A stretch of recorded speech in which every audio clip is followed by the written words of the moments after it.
teve um debate sobre o negro em alto escalão de empresas. E aí a gente entendeu que na pesquisa era de 500 grandes empresas do Brasil, a gente tinha 5% de negros em cargos gerenciais e de diretoria, quando na verdade a gente representava 52% da população. Então, como é que a gente fazia para alcançar os cargos grandes, né, os cargos altos? E aí ninguém sabia responder. Por que a gente não está lá? Por que a gente não é escolhido? Né? Essa discussão da cota, que é infinita. Sim. Né? Merecemos, não merecemos? É justo, não é justo? E eu falei, cara, a minha pergunta foi, o que a gente faz para mudar? Que eu acho que é isso. O que você acha das cotas? O que eu acho das cotas? Eu espero que um dia elas não precisem, mas eu acho necessária agora. Sim. Acho mesmo, acho importantíssimo. Mas o que eu gostaria? Eu gostaria que as cotas fossem na base.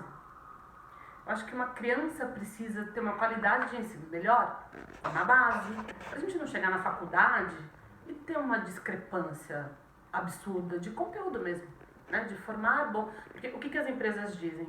Na hora que eu comparo, o negro não é tão bem formado, não é tão bem qualificado quanto o branco, mas ele tem esse buraco da cota. Quando eu te digo, por exemplo, que uma das mulheres mais poderosas dos Estados Unidos é Oprah Winfrey. Quando eu te digo, quando o presidente Obama teve 2 termos, e quando eu te digo que, vou te citar algumas que todo mundo sabe, mas você sabe, Will Smith, Morgan Freeman, Denzel Washington, entre outros, sem todos os cantores americanos, enfim, que cantor não conta, cantor é cantor, esportista é esportista. Mas Thurgood Marshall, todo o movimento do Civil Rights Movement, Martin Luther King, Malcolm X, Panteras Negras, enfim. E aí você me diz, no Brasil não teve a segregation, que foi importante porque delimitou muros e os muros foram quebrados, né? Especificamente, Angela Davis foi um momento importante, Panteras Negras. Seria esse um momento, agora não dá mais implementar, agora não dá mais. Não. Agora o que dá? Agora o que dá, assim, eu tenho uma tristeza e uma alegria que eu acho que eu não vou ver o mundo que eu gostaria de viver, mas eu espero que os meus filhos comecem a ver. O que a gente precisa é estudar. Nosso problema é educação. A gente não tem informação. Então a gente acha que a gente não... Isso vale tanto para branco. Para tudo. Pra branco, tudo. Preto. Mas é porque eu acho que a questão do negro não é uma questão só do negro. Né? Ele é uma questão do negro e do branco. Né? É aquilo que você diz. Assim, a gente precisa saber conviver. Então, assim, se a gente não tiver essa possibilidade de se entender culturalmente, os dois, acho que a gente não vai chegar a lugar nenhum. E eu acho que esse momento onde a gente está falando mais disso, onde a gente está procurando entender... Eu estou lendo o livro da Angela Davis agora. Que eu acho engraçado que isso chegue no Brasil agora, porque chegou na primeira edição do Mulheres, Raças e Classes, agora. Em português, é agora. Ele acabou de chegar no livro novo. Eu comecei a ler esse livro semana passada. Uau. Entendeu? De uma mulher tão importante para a mulher. Não é um livro que uma mulher negra precisa ler. As mulheres precisam. Claro. Entendeu? Então, a gente está muito difícil, a gente está muito separado, a gente está muito distante do... O Brasil está separado do mundo inteiro. O Brasil é uma ilha enorme, né? Entendeu? De se conhecer. E aqui acontece que a gente traveste o racismo num problema social. Se você é pobre... Repete essa frase mais devagar, eu adorei. Não, que a gente traveste o racismo de um problema social. Exato. Né? Fantástico. Se você é pobre, é por isso que você não acessa. Né? Quando você acessa, e eu estou falando do meu caso, que era uma pessoa, nunca fui miséria, nunca tive essa dor, miséria, não comer, nada disso, nada disso passou pela minha vida. Mas era uma garota da Zona Norte de São Paulo, com uma série de limitações. Então, claro, você tem que ralar como qualquer pobre em qualquer lugar do mundo precisa para acessar. Mas o que eu tive dentro da minha casa é que me possibilitou. Só que a minha casa não é um mundo. Eu queria que a minha casa pudesse ser, nesse sentido, um mundo de paz. Eu falo, filha, você é linda. Filha, vai em qualquer lugar. Imagina, você pode. E eu tive uma avó. A minha avó fez teatro. Minha avó morreu há 10 anos atrás. A minha avó fez teatro, tipo Cabana do Pai Tomás, Solano de Trindade, que foi um movimento negro do teatro em São Paulo, de muitos anos atrás. Eu me lembro que há 20 anos atrás, minha avó fez, vó, eu tô indo num show do Benjor, num clube nos Jardins. Era um clube famoso nos Jardins. Minha avó fez, filha, você entra. Eu fiquei... Porque ela não podia entrar, né? Assim, ela passou por esse caminho que eu não passei. Eu não fui proibida de entrar em lugar nenhum. Mas eu muitas vezes cheguei num restaurante e as pessoas fizeram... Jura? É mesmo?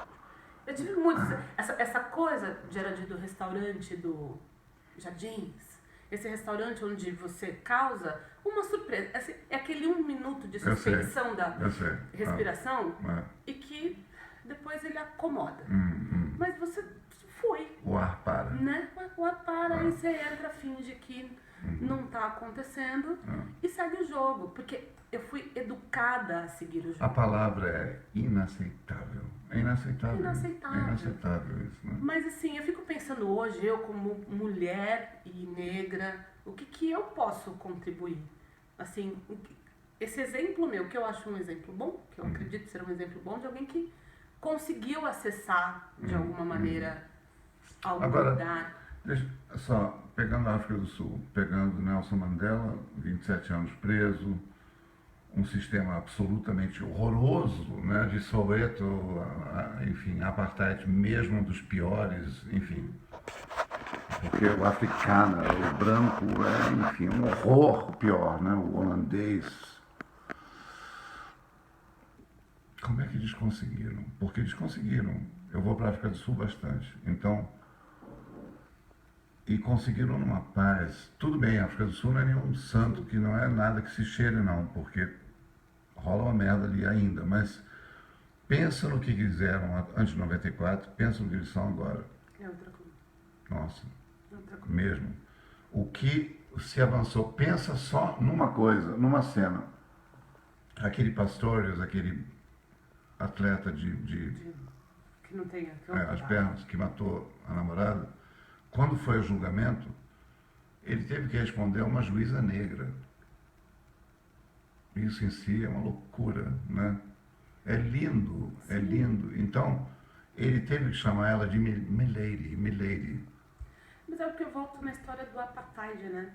Aquilo era definido que era assim. Sim, exato. E aí você conseguiu com que, beleza, já que o negro estava do outro lado, ele foi se fortalecendo do lado dele. Sim. Ele foi estudando, ele foi virando juiz, virando médico, virando...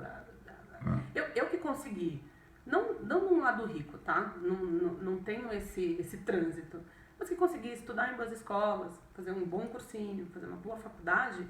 Eu nunca transitei com negros.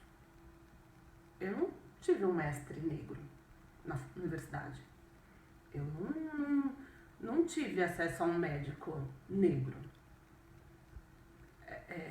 Eu transito pouco. Hoje eu vejo mais? Vejo mais. Claro, hoje eu tenho mais acesso a isso, eu consigo perceber, mas consigo. Mas essa coisa de você topar com um juiz e falar, nossa... Eu tive um padrinho que foi promotor e já era assim, nossa, mas esse senhor negro, promotor... E o que você sente? Cara, orgulho? Tristeza? Eu sinto, é um misto de um orgulho e de uma tristeza, porque eu acho que vale olhar para trás e vale dizer que se evoluiu sim, alguma coisa, mas eu não consigo passar hoje, em 2016, e falar... Eu não acho legal quando as pessoas me olham com espanto. Eu não acho legal quando as pessoas me olham do tipo, eu sou a única do restaurante. Eu sinto falta de olhar para o lado e ver pessoas parecidas comigo. Vou te fazer uma última pergunta. Você é otimista ou pessimista? Eu sou pessimista. Eu sou pessimista. Eu acho que a gente vai demorar muito para chegar onde a gente quer. Eu acho que enquanto a gente não estudar e entender que as nossas culturas convergem, o negro entender do branco, o branco entender do negro, a gente não estuda a cultura negra na escola. Como é que uma criança que vai para a escola, que acha que o negro é o babá dele e não sabe a relevância que a gente tem historicamente, culturalmente? A gente vive num país onde um grupo de estudantes vai fazer um trabalho sobre a pombagira, sobre o candomblé, e ele é proibido na escola de falar sobre isso. Então, assim, na hora que a gente ainda está aqui, a gente ainda está aí, né? Se você é pessimista, em inglês se diria, what's the point? Qual é o sentido, então? Fazer alguma coisa. O sentido de fazer alguma coisa é que eu sou, mas eu não quero que meus netos sejam, sabe? Eu quero que os seus netos tenham um mundo melhor do que a gente compartilha. Então, assim, eu acho que o que a gente vai fazer hoje é deixar história. É pensar, falar e trilhando o mesmo caminho que minha avó trilhou e foi me deixando melhor, minha mãe, minhas tias, que não estudaram e eu estudei. Sabe aquela coisa que você vai abrindo clareira? Acho que é isso que a gente vai fazer. É isso que eu espero fazer. Pensando, sendo exemplo, conversando, juntando, falando com você. É isso que eu espero. Assim, nunca ninguém me chamou pra falar da negritude. Primeira vez. Juro? Sim. Bom. E é você, olha aqui. Em 29 de novembro de 2016, eu tô aqui falando com ela. Estamos ali, os dois. Mas é triste. É muito triste.